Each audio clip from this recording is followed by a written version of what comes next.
Yeah. All right, I just have one announcement. I'm glad you're here in our class. There was an announcement on the back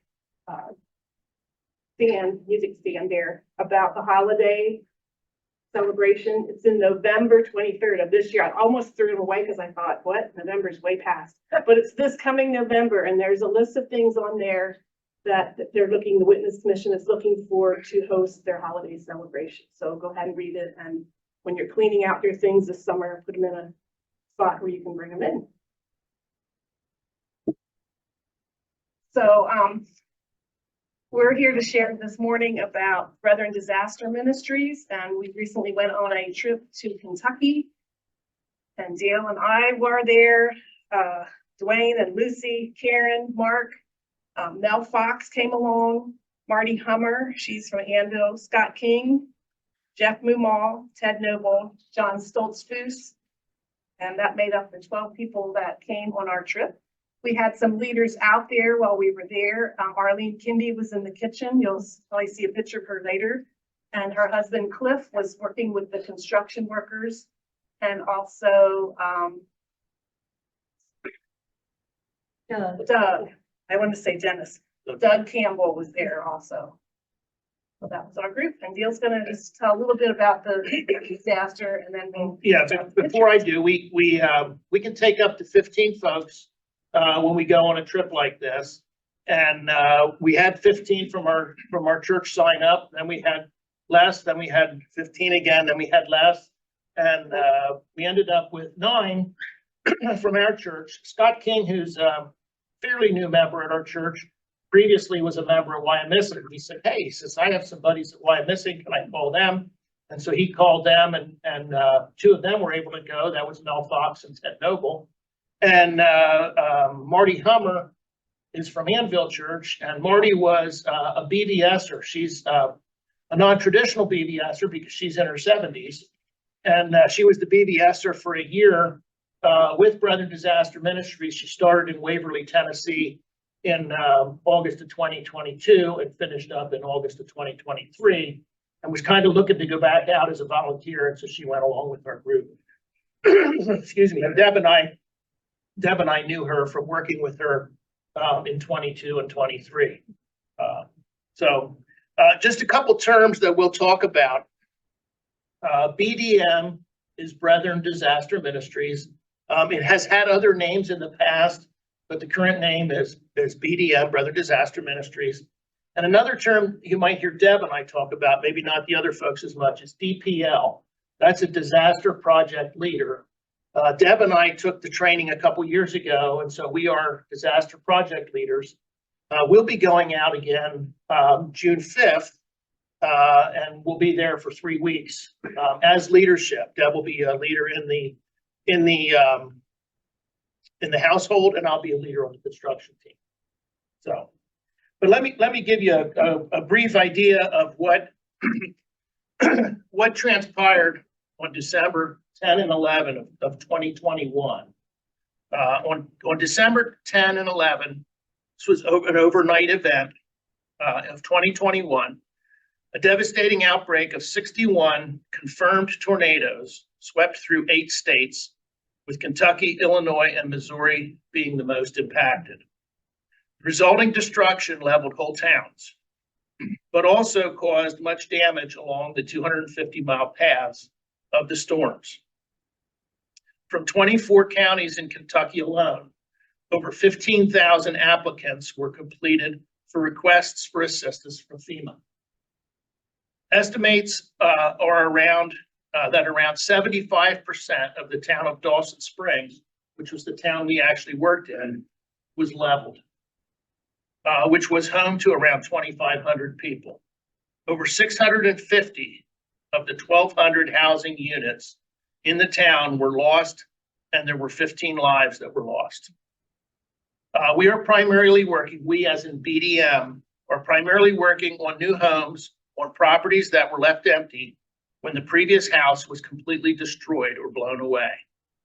We are building houses for victims that we're renting, but will be homeowners, will be new homeowners, excuse me. And so just a couple of things to add to that.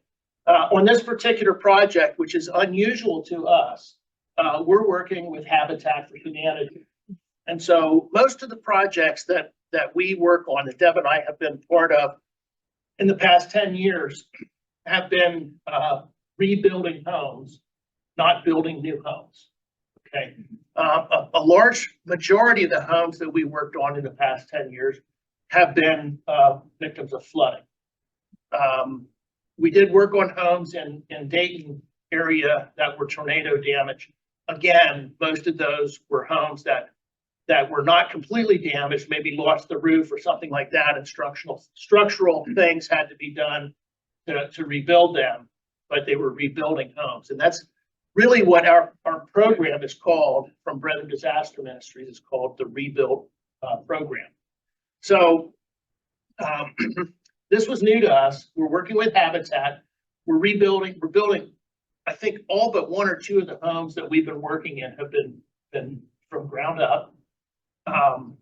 The people working with Habitat for Humanity, so they have people working for them. They build the foundations, and then we go up from there. They've been having professional plumbers and electricians in most of the time, not always, and they've had professional roofers put roofs on most of the times, not always. And so the other unique thing is that every home that we've worked on so far, the people that will be living in it are first-time homeowners. Primarily, the homes that were destroyed in Dawson Springs were rental properties. The landlord said, it's not worth it for me to rebuild. They sold the land cheap to Habitat. Habitat is now clearing those lots, putting foundations on, and building homes. We're very near the end of the project. Habitat's grant money is running out for doing this. And so we'll be closing our portion of the project in August. And Deb and I will actually be going down again in August to help close the project. So, hey, Karen, if you want to show pictures, and we can. Sure. What we'll do is, as pictures come up, if one of our panel would like to talk about the picture, that's what we'll do. Can everyone see okay? Is there a glare? Is it okay? Okay. Well, this is a monument, a memorial to those that lost their lives. And here's a list of the names. And to me, when I saw that, I thought, wow, that's, that's why we're there. That's why we went, This is our group at what, 3 in the morning? Yep. We left here at the church lot. 4 a.m. 4 a.m. 4 a.m. So we look kind of sleepy. I see Mark has his coffee. Yeah, the reason you don't see the whole 12 is Dwayne and Lucy traveled separately, and Jeff Mumal traveled separately. And Mel Fox actually lives in Florida all winter, and he traveled from Florida to meet us. Here's a picture of the long journey. What did it take, 12, 13 hours? It was 13 and a half hours total. Yeah. Yeah, which that included stops. And this is a picture of our whole group, including our leaders that were there. Oh, Lynn, what's her name? Lynn Evans, Lynn Evans, is a long-term leader. Mm-hmm. Yeah. Oh, this is Cliff. And this is his wife. Oh, this is Debbie, of course, in the kitchen, and Cliff's wife, Arlene. Yeah, they were our wonderful cooks for the week. She's a great cook. Oh, she's wonderful. Oh my I gosh. learned a lot. I was looking forward to being in the kitchen with Arlene because I never got to cook with her. So I learned some real tricks on cooking and using leftovers and all kinds of things. But I also wanted to be out with the group, so they left me go out and work on Thursday and Friday. So, And I have some pictures of Debbie doing That her was work fun. later. yeah. She's fed us at some of the Story Fest a couple times, Oh, Yeah. okay. including this summer. Okay, nice. Oh, this is a picture of Doug and Scott. Doug's from North Manchester, Indiana. This is a picture of the tool shed, Tool trailer. the tool trailer that was on the site where we were working. Yes. So we have, we as in Brethren Disaster Ministries have 3 tool trailers that are outfitted almost identically. We use 2 of them we're set up that we can have two permanent sites. I say permanent, long-term sites, at a time. And then we have an extra tool trailer that we can use, for very short-term kinds of things. And we have them set up pretty much the same, and it changes from time to time, but we really work hard at trying to keep it streamlined and everything. And we had a location, a vacant lot where we were keeping it, and we got broken into twice in the last year and had a lot of things stolen. So we're now keeping it pretty much right next to the houses that we're working on the most. It's great for getting tools. It is. And not forgetting tools and having the kitchen staff. I was impressed at how organized it was. Everything was labeled and then It is. And It is. Steve Keim, not only Steve, but Steve's has been a long-term leader in construction, and he gets a lot of credit for having done a lot of the thought of the organization of that. He spends a lot of his time organizing. and that's one of the houses that was, Change up here. Okay, it's a moment later.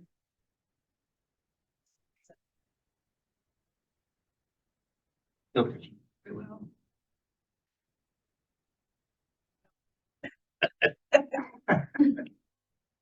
Technology. here we go. So that's a house that was being worked on, I guess Yes. insulation. Yeah, so this house, we had a crew in there, and because I'm a leader, I was asked to kind of be a pseudo leader, even though I was a volunteer this week. And so I had a crew in this house. We insulated, this house, did all the caulking of joints inside that you need to caulk for air infiltration. We put insulation in, and, there was the rear entry door, was not installed square.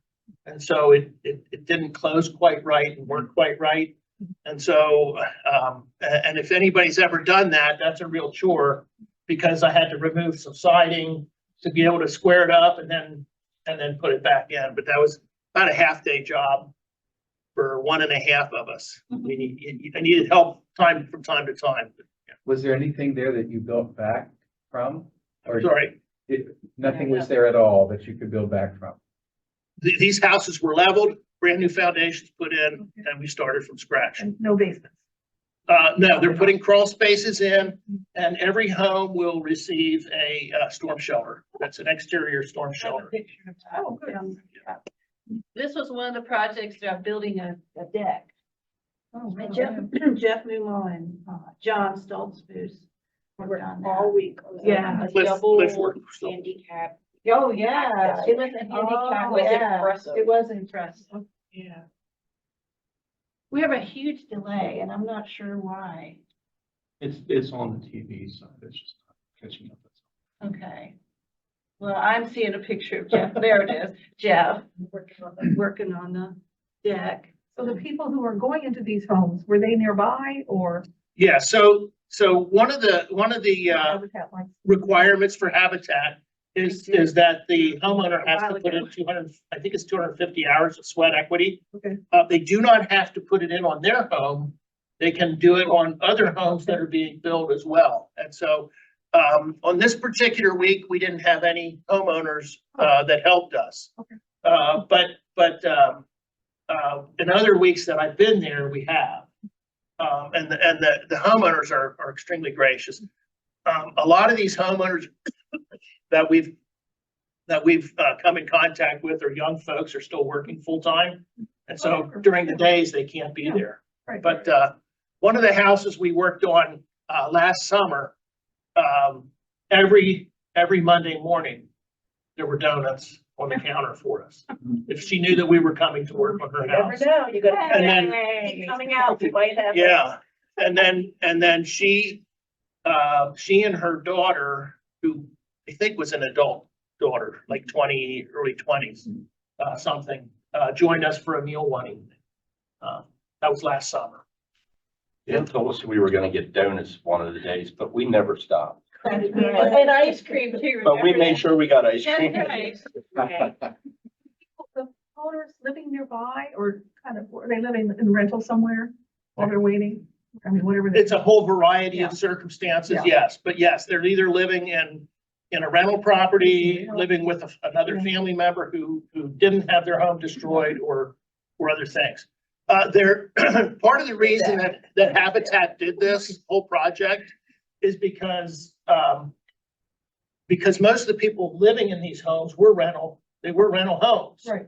And so, quite a number of folks just left the area. Oh, And they're trying to draw some of them back. And so one of the initial stipulations is that for Habitat is that they wanted people that were living in the community who had never owned a home and wanted to live in the community, be the applicants for these homes. One of the interesting things about the double egress handicap ramp is when you think about when somebody becomes handicapped in their house, what do they normally do? They put a ramp out the front door and that's it.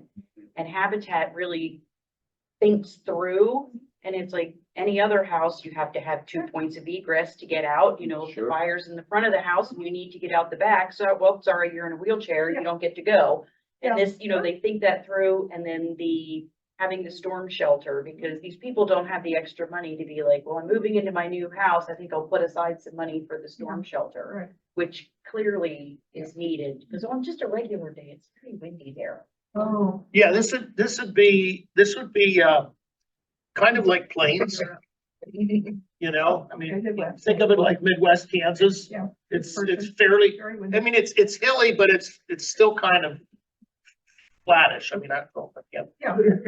You know, related to this, is there a code that you have to follow? Oh, certainly. Okay. Yeah, there's a national code and there are local building codes and we have to follow all those codes. Why we have a Certainly. long-term partner who knows the codes. Yes, no, yes, exactly right, Deb. Mark, what was being discussed here? How I miscut the thing for like the fourth time. Well, the next series of pictures are of our wonderful flooring crew. Some of us were on a flooring project. And it was kind of a little frustrating, wasn't it, Lucy? Frustrating. Yeah. Apparently someone had donated a bunch of the flooring and I guess it wasn't the best quality. It was, Oh. there were quality Damaged problems, things. there were, yeah, we think it was machined wrong? put Yeah, together it seemed like wrong? some of the foam or some of the backing was off, just a slight tolerance or something that maybe the QA department said you can't really sell these, but you can donate these. Donated. Yes. So, It was donated by a company. Okay. Yeah. Oh. I mean, the company who made it. Oh, yeah. Oh. Sounds wonderful, right? Yes. But the Oh. first 3 days, I guess it was Lucy and myself and Mark and Mel. And then I got promoted, right? I got promoted to the staining crew. So, I started to stain a, deck, but these three, I mean, they were so hard on that flooring through all the frustrations. I mean, and they finished it, that The house. whole house. And it Oh, was, wow. yeah. Thanks for listening to my vent. What's the square footage of this approximately? These are pretty nice sized homes. This one was a 3-bedroom. And it would have been 1,200 square feet approximately. About 30 by 40, something like that. A really good layout, though. Oh, I mean, like, a great starter home. One bathroom and all that? Two. Yeah, every home that they're putting in has 2 bathrooms. One with a tub and one with a shower. This one had the wide doorways for wheelchair access. I think all of them do. Do they- I think they all of have them the have extra- 36-inch doors. I was on the cleaning crew. I have a brush. I was making sure the floor was. Well, that was an important job. wasn't it? That's extremely important. Get a stone under that stuff. It's That's only, right. you know. Sometimes you rip up the whole floor. Oh, That's wow. And then I assisted Mark a lot. Oh, you took over some of the cutting. So, not Yeah. much, but yes, some. It's just before or after they went the right way. Yeah. Yeah. There's Mark and the jigsaw. Oh, the next picture? Mark and Lucy, they were a good team, especially the last 2 days. They were just, I was impressed with how you, Mark and Lucy, I'm sorry, Dwayne. She said, that's not me laying down. That's I'm not laying down on the job. Lay down because they're. Dwayne is taking a little break there while Lucy does all the work. Yeah. I was waiting for a piece to be cut. Again. Wait, what you do? But I was really impressed with all the three of you, you know, I just, you know, you worked well together and you got it done. I did start the week with the request not to work. with Dwayne. That's right. She worked with me down at the fellowship hall. Yeah, the we had past 2 months. our time together, you know, and it's about branching out and doing different things, but as you are, to make it happen, it just, Yeah. you do what you gotta do. Mark did a great job of cutting around the toilet opening and Oh. everything. And when we get done, after all those cuts, Oh. he's pulling something out of the one toolbox and finds a tool that we could have put right around it and shown the design of it, that he could have laid right on the piece Oh, to cut it so perfectly, but he did great. I was freehanding instead. oh my goodness. Oh my gosh.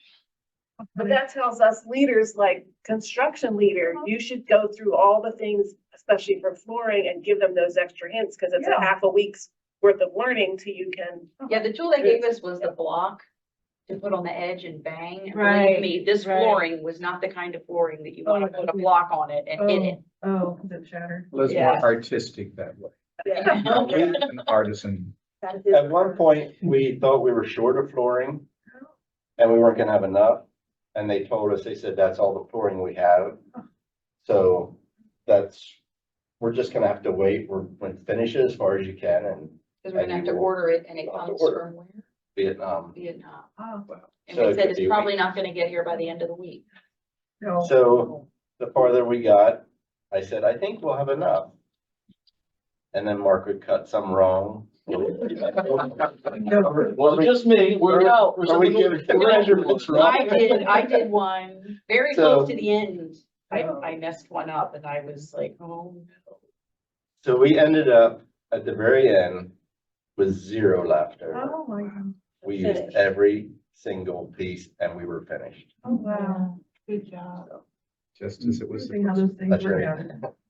This is Scott King. I think was he doing installation? The very first day, we had to clean both houses. The crew the week before, worked till the very end of the day and didn't take time to clean up. And so the first thing we did when we went in is clean both houses. And so this was the house that got insulation, but Okay. we were cleaning before we, Sleeping and all that stuff. Yeah. Oh, yeah. Oh. So the walls inside were done. On this house. This is Marty from Annville. Neat lady. Yeah, she is.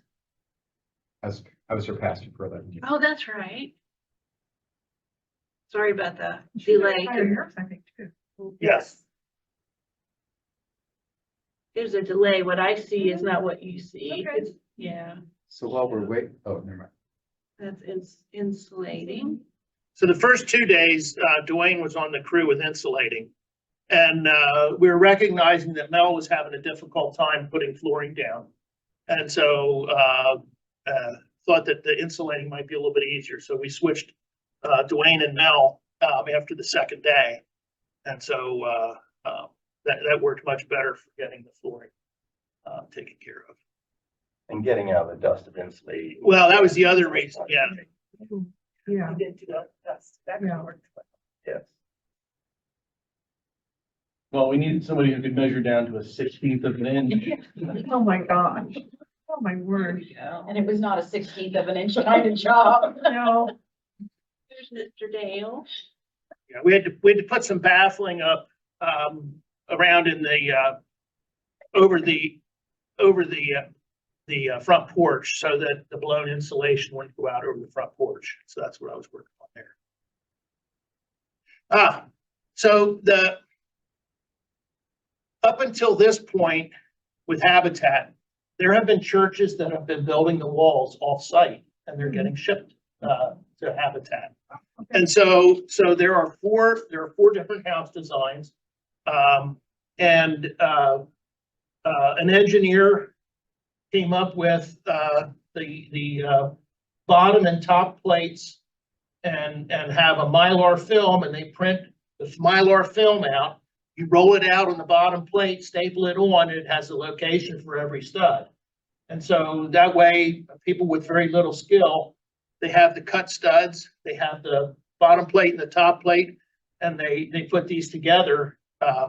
And many of them have different kinds of writing on them, scripture verses, people sign them who helped build them. But the particular one in green, you see, is the woman who is going to be living in the home. And this is in her son's bedroom.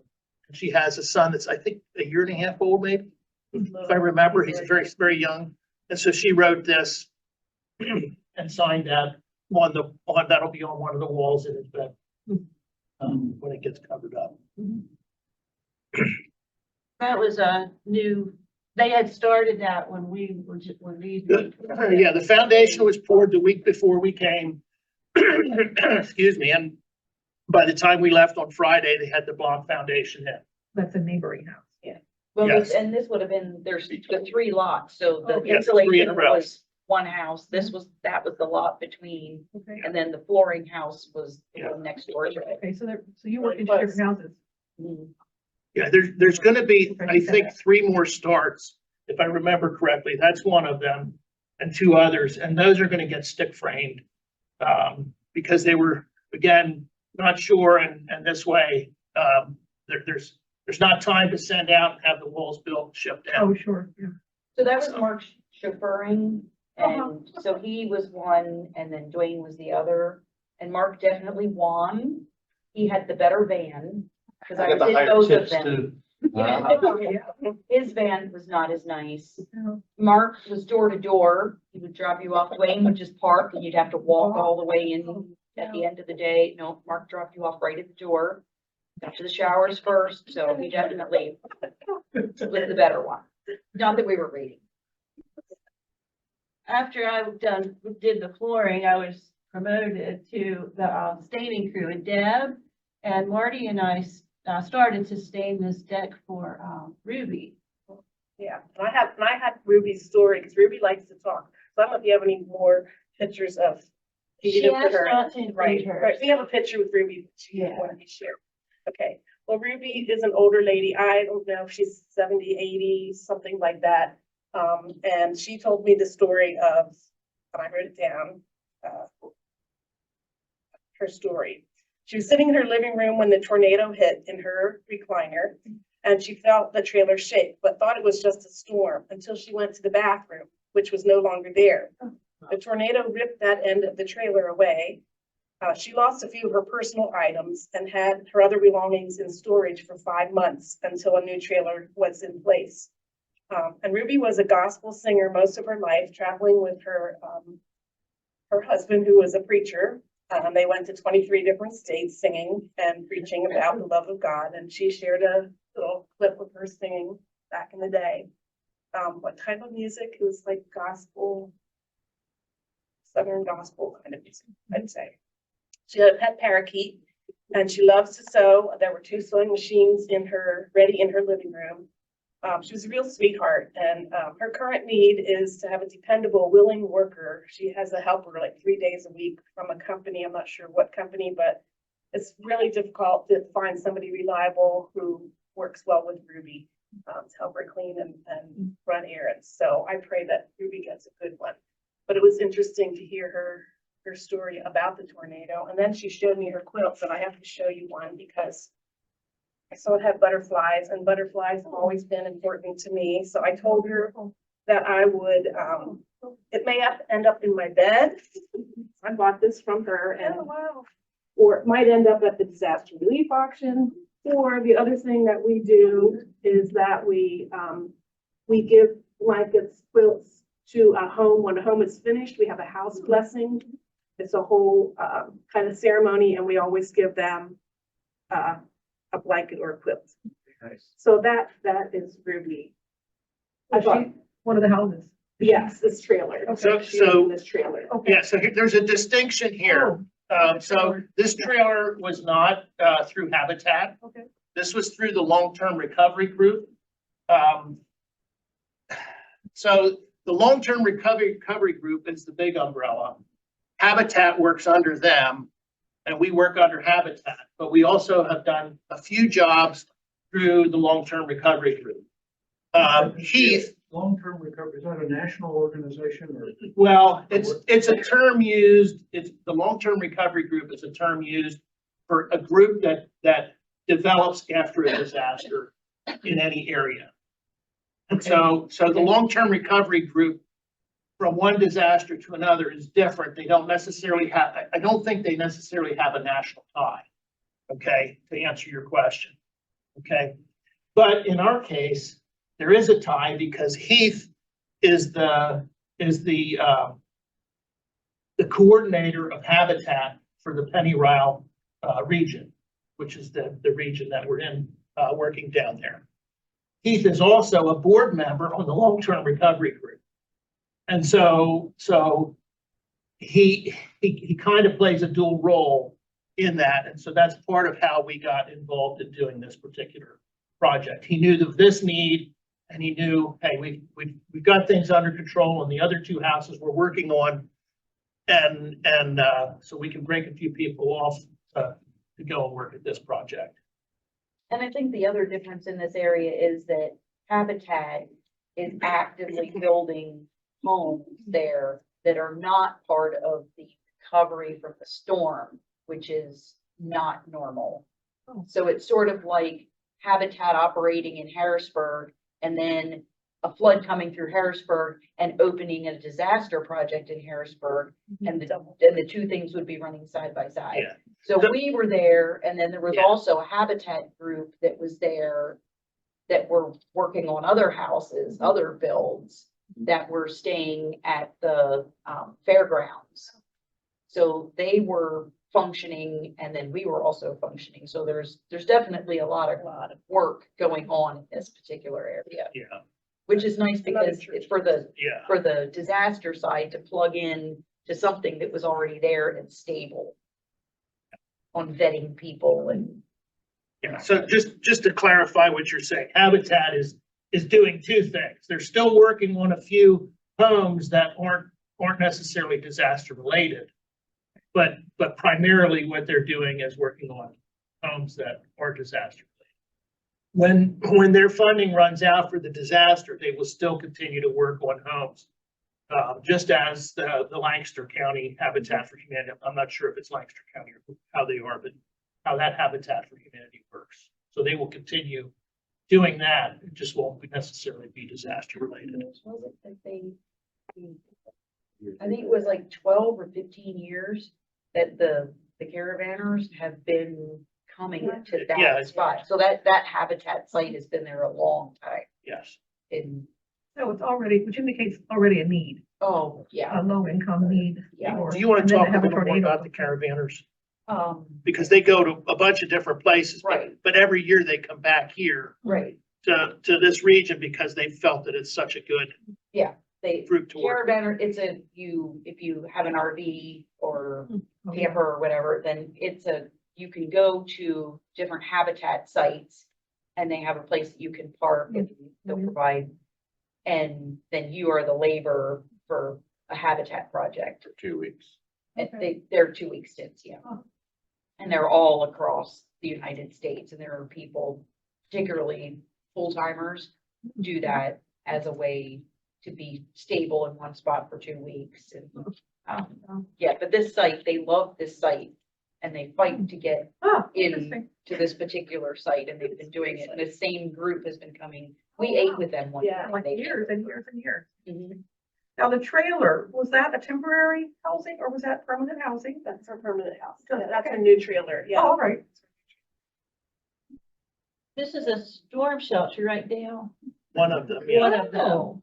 Oh, that's There's interesting. there's a variety of different kinds. I'm not sure if that one is I think that's what the Habitat is putting in, This one? I think, Okay. but I'm not 100% positive. Mhm. But I think that's one that the Habitat is putting. So what keeps it from blowing away? My suspicion is that's an entry Oh, and then, To go and then down. to go down in Down. underneath, underground. okay, okay. But it's like a slab Uh-huh, with, that is concrete, uh-huh, and they crane it in there, and then Okay. they bolt Oh. that to the slab. gotcha. I mean, it would, What we used to think of back in the sixties or fifties as a bomb shelter, right? Nuclear bomb. Interesting. So I That's took a some good idea. pictures of where we stayed in the warehouse. Uh-huh. And this was the women's, where the women stayed. And they're very comfortable beds. maybe yours. Sorry, Lizzie. Oh my, oh my. Oh, this is a picture of the board where you can sign up for chores Oh or my goodness. dishwashing. Everybody was encouraged to sign up for, wash dishes for an evening or devotions if you wanted to. Why you I'm laughing? laughing because Jeff signed up there a couple times. He really only did it once because Thursday night we went out to eat. Oh, Yeah. well, yeah. Don't be impressed with us, yeah. That's right. And the Kind of a guys, joke, and he didn't sign up either. the guys flooded to do the dishes.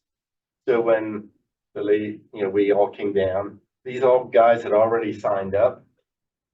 Well, one of them didn't know that we were having a group come over to join us on Yes. Wednesday. Wednesday, that's right. So Yeah, 30 Wednesday, people instead of With a 15. big dishwasher. and we did not use disposable plates. No. We used all plates. And That the night you wrote that Mark was washing dishes. Yeah, Ruby Carroll, is that her name? Yeah, this is where Deb and Marty and I went, and whenever you go out, you get a work assignment and Oh. checklist.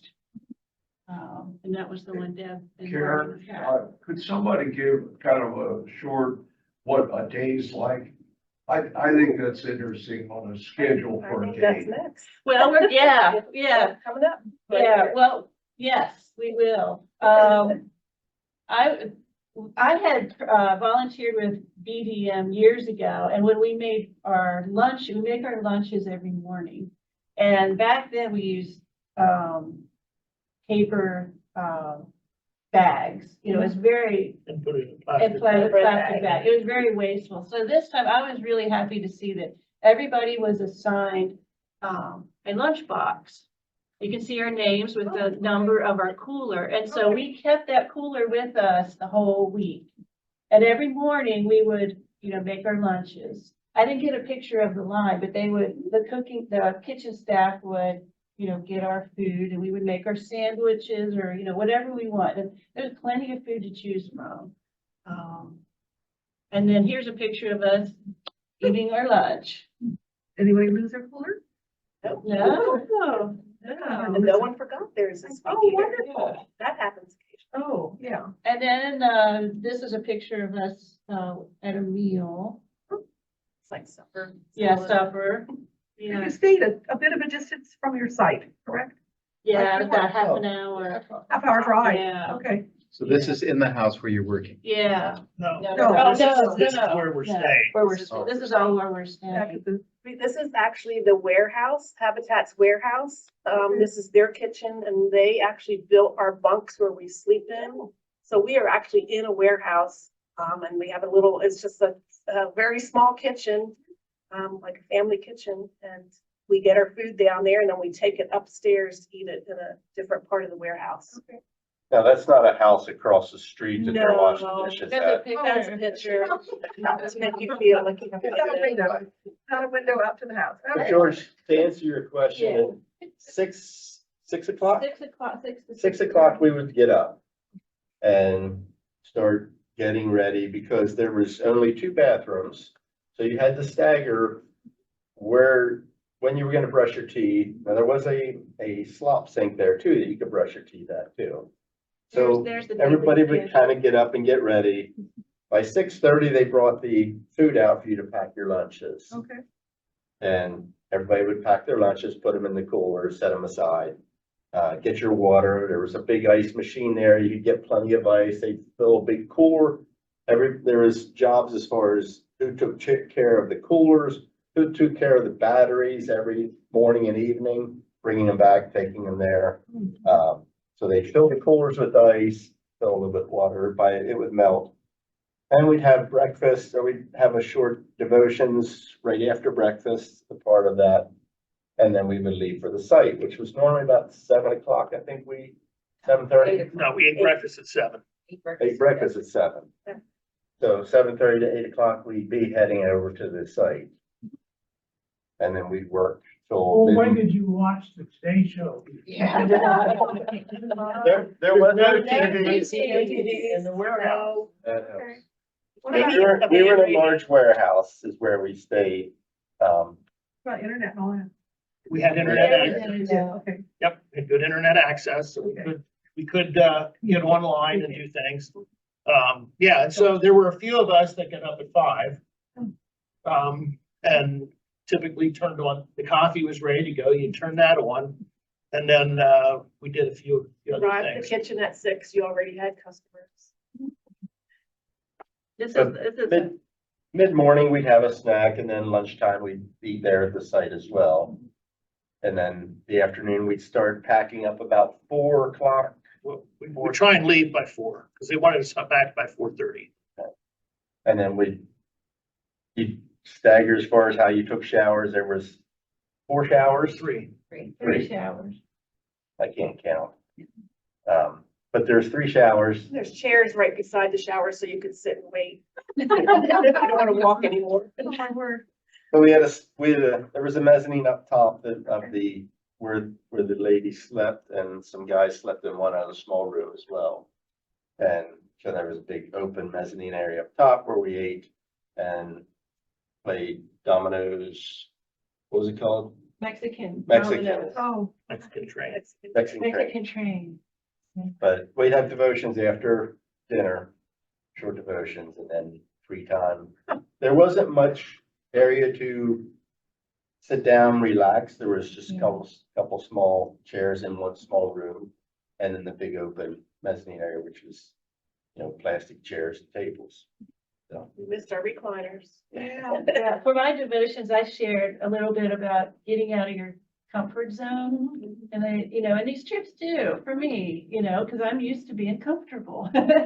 And on these trips, you live in community, and I live by myself. And so sometimes it's a challenge, but I always leave these kinds of trips just feeling thankful and kind of refreshed, So, yeah, even though I had to wait for a shower and, share it with other people, that's just part of it. That's just part of it.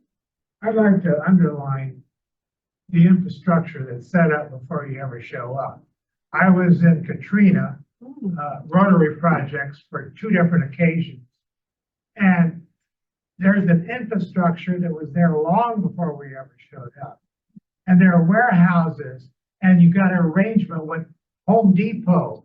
I mean, there's a whole lot of stuff there. So a group comes in, and there's common stuff all over the place. This is where you eat, the fairgrounds. This is where you buy stuff. This is where you go for the tool shed. And people from all over the states and all kinds of organizations are pooled together and use that for a couple of years. I mean, it took several years. And there's a long-range plan that somebody has dreamed up, and there's a lot of work that preceded you. Yeah, And you Ralph, show up for a week.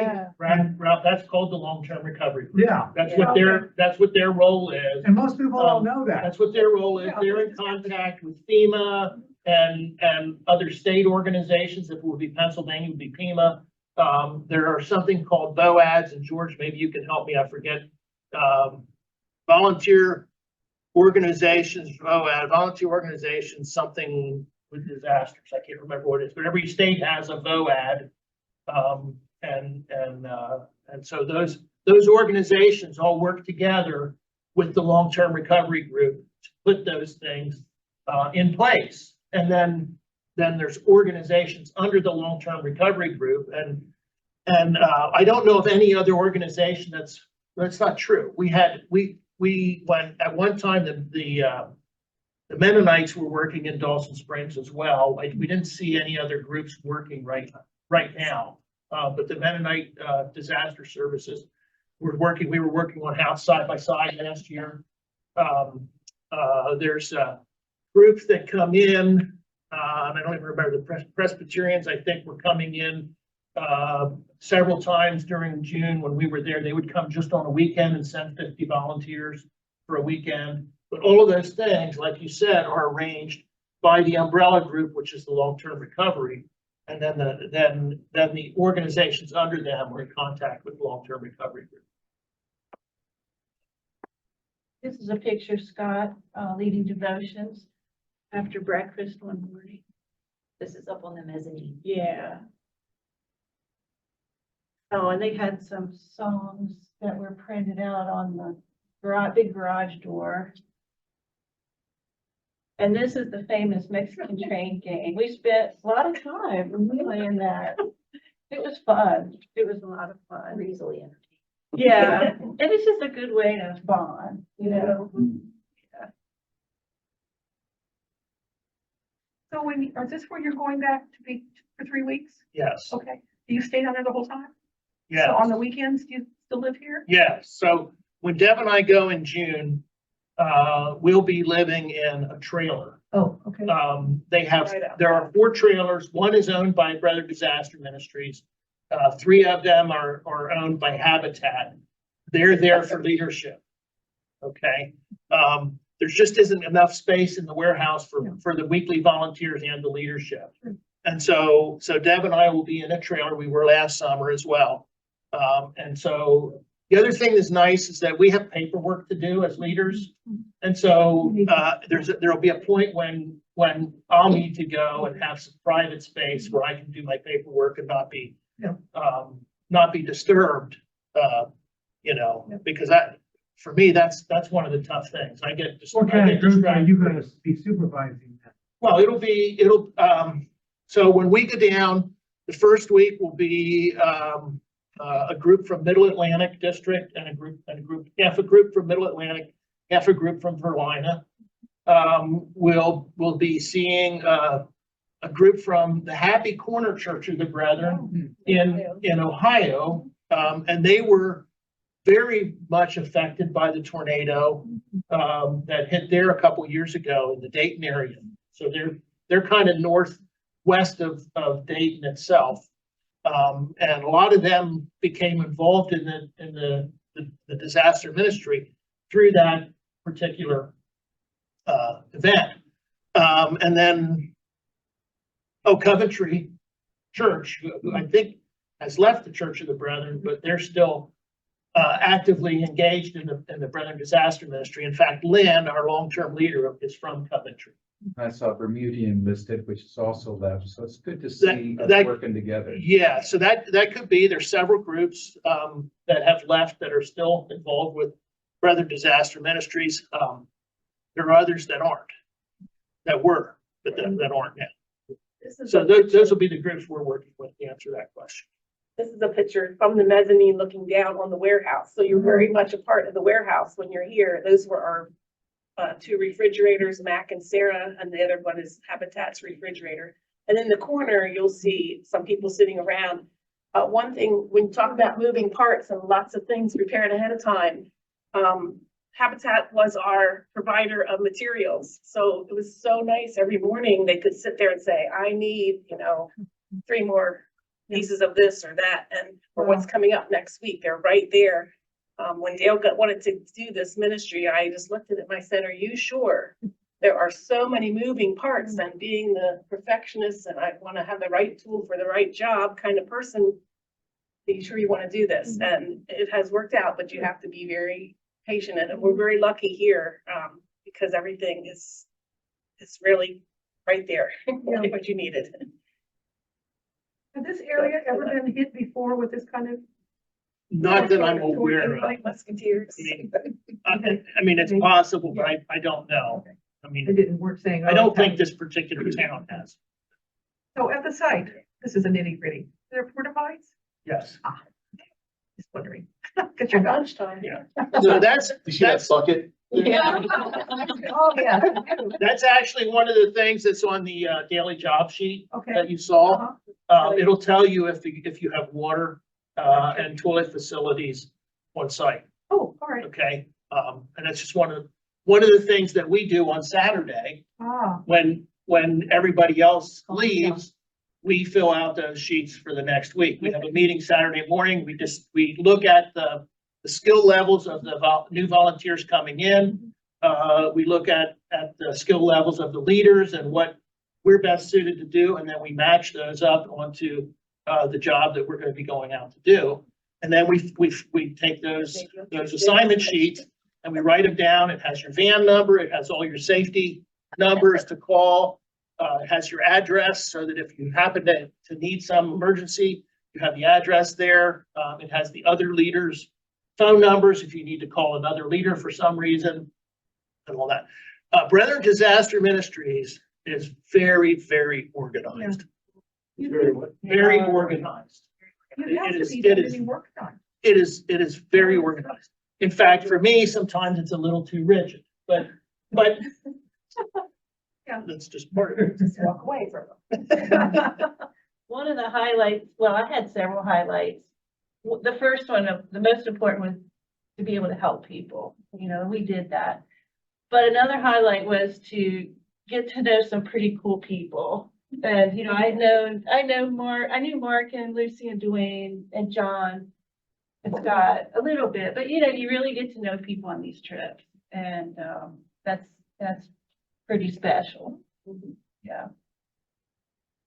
Well, that's not a picture. That's really the land behind you. Oh, yeah, There it is, yeah. This is, we're packing up Oh, my. Oh, it looks very early to be on the road again. Now We left we're on at 6 the- a.m. on Saturday. Saturday. Yeah, we had beautiful weather to travel. Oh, that's- And beautiful weather all week. Oh, we, Yeah. Yeah, so Fair Center I'm said that this is the first time they've ever. I'm been looking at there our for 2 time, weeks instead of 12 getting after. 3. So I don't know if there's any quick questions before we, So the disaster was tornadic, yes. A year and a half ago, yeah. and you said it doesn't happen very often. Because my question was going to be, is something happening in that community as a result of that disaster that will be more protective and helpful in the future? Anything to protect these houses from that kind of onslaught? Anything, any kind of new warning system, anything? Do you know Okay, anything? no, Had a lot of warning. they were doing for a year and a half afterwards, every Wednesday at noon, they would run the siren. My understanding is they have stopped that now. But it's hard to find one of the pictures, but if you saw the roof structure on the picture, all the Habitat houses have a hip roof, which is much less susceptible to wind damage. Okay, a hip roof means that it slopes up this way, but instead of being straight on the ends with a gable, it slopes up this way as well. And so all of those roofs would have the hip roof design, which would hopefully divert the wind better than taking it. It's less of a sail than Yeah. what a gable Oh, yeah. is. Of course, all of them have hurricane ties, tying the rafters or the joist, the ceiling, the trusses, it's a great word there, to the house themselves. Okay. And so, yeah, they're strapping for the way that the deck goes on the foundation. So, They're building storm shelter. and they're building the storm shelter, they're building the storm shelter to, Yeah. When you see the because, housing that's left Mhm. versus the housing that they're building, Mhm. you're definitely building a more solid structure than probably What's that? got blown away. Not having ever been to the neighborhood before that, Right. that's my impression, Yeah. is that you're building something better, which comes to we're not building a BMW quote. Was, you have this, you see the work that happened before you got there. Uh-huh. And we spent the first half of the day tearing part of the flooring back, which is why we got into the pickle of, are we gonna have enough? Oh. And once you put it down and take it up, Hmm. it you basically Oh, yeah. need to throw it away. A lesson that took us a while to get to. But, you know, we would see things and you might look at that and say, I would never live in a house like that. Mm. But we don't know what kind of houses these people lived in before. Mhm. And, you know, you get the impression that they're ecstatic to have any house Right. in any condition. And, you know, I had a perfectionist on one hand and I get the feeling Mark was not close behind. And, you know, it was balancing that, getting something completed Mhm. and wanting it to be right. We don't want the floor to come up after she rolls her weird wheelchair across it 3 times, Right. but yet we were there to get work completed. Mhm. And how do you balance those things throughout the week and actually accomplish something? You want the door to open and close to get in and out, like Dale was saying. Yeah. And that was something that somebody, some other week decided good enough, Oh, yeah.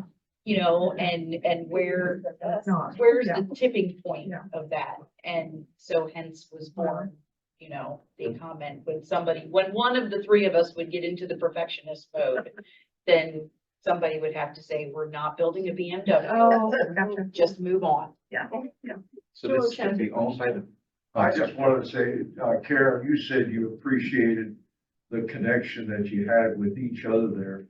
And I want to tell you that it is important that us here feel part of who you are when you go on that. That is so supportive too, that we don't just say, here you go. But I appreciated, your going. And, that you know that you're part of this community. Yeah. So thank you for doing that. Yeah, I just want to echo that. I'm very touched by this story. And I wish that the entire congregation could see it and hear it and, They can, it's been recorded. well, Oh, yeah. we need to promote it. I mean, it's an important story. And, Yeah. as you can tell, it touched me. And I think it's really important that, other people in the congregation hear about it, and know about it. We'll stop questions. Deb, I think, has one more little story she'd like to I share. do, but I have a catastrophe in Kentucky is something that you could Google or search for, catastrophe in Kentucky. It was about a 45-minute news report about tornadoes in Kentucky, and they interviewed a number of families that were involved with that, some from Dawson Springs. We watched it one night when we were there. It was very moving. And the last story I have is part of it is getting the work done, but also listening to stories. And we had a little challenge on the deck the one day with staining, and the long-term person came, Joe Workman, and was helping us out with that. And then he told a story about Mary Chapman, who was one of the persons lost in the storm, who died in the storm. And so her story was, well, the story people tell about her was her daughter called to warn her mom. She was sitting in her living room on the recliner, and her daughter called to warn her, go to the basement now, you have less than 2 minutes. And then she heard the sound of a train coming. This is the daughter. And the phone went dead. And so she called Joe. Joe must have been, a friend. So Joe, can you go and find my mom? So he gets there. Where's the page to right? I write things down because I can't remember everything.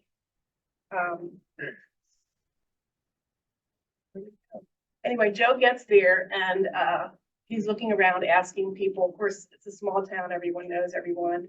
And they said, come with me. I think we need to go to the temporary morgue. And so he did identify Mary and shared that with the daughter. And I don't know if it was the same day or whatever, but they talked to a neighbor. She was found like two streets up on the top of the pickup truck on Walnut Street. And a neighbor said that they saw her going up in the cloud. So I just, it's important to listen to the stories that people have to share. I think it's part of their healing also. Too many stories in one day is a little hard. But, it's just amazing to hear. And when you see that catastrophe in Kentucky, when they have the plane or the drone flying over, you wonder how anyone survives. It really is amazing. Yeah. I have a comment from Frederic. I am very impressed by your work and your dedication. Thanks to you all. God bless you. Thank you. Well, we'll go again. This happens every year, all the time. So anytime you'd like to come along or Yeah, we're, be connected with someone. sometime around July, we'll be able to get dates to look at for a trip for next year. There was some amazing stories from that community of things that happened, things that were hundreds of miles away that were not damaged, pictures that weren't even damaged through all that storm. There was an 8-year-old boy, I think it's a boy, a girl. There's an 8-year-old girl that the family was together. She got ripped away from the family. And when they found her, she said, "Daddy, can we do this again?" Oh, came walking back. Oh, she survived. Yeah, she survived. Not hurt at all. Daddy, can we do this again? Yes. You have to wonder what happened to her. Yeah. Wow. So, Amazing. Thank you. Thank you.